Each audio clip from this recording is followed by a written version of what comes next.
Hi, so again, I'm discussing the return to the office, and I'm talking about a lady called Iva Jurakovic, who's made a lot of commentary on this, and it's been quoted widely on social media.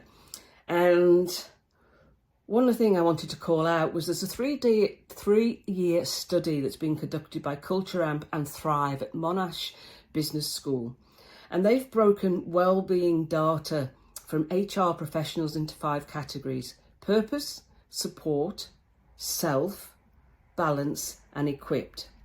And employees required to go into the office, mandated, scored lower across every one of those metrics. And at least 60% of respondents who worked in a hybrid model reported feeling supported, as opposed to only 52% who were forced to work in the office.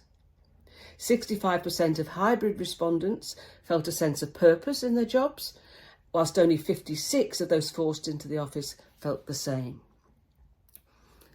Now, it talks about hybrid model, and I would debate that we need to be using that hybrid, because hybrid is one thing or another.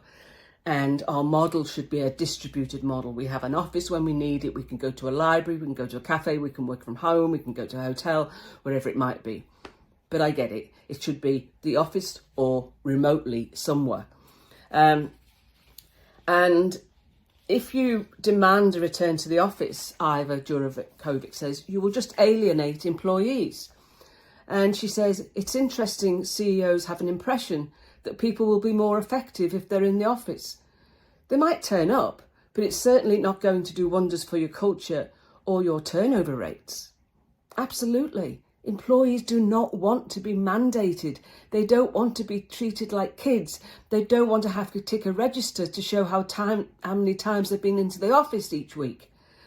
And it will result in presenteeism. People will turn up, but they're not engaged. They're not motivated. They're not going to be productive. They're not going to innovate or be creative because they're pissed off.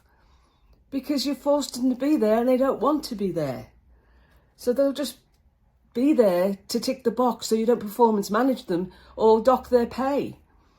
And, you know, the idea that how and where we worked will return to how it was pre-pandemic is false. It's not going to happen. The genie's out the bottle. It's not going back.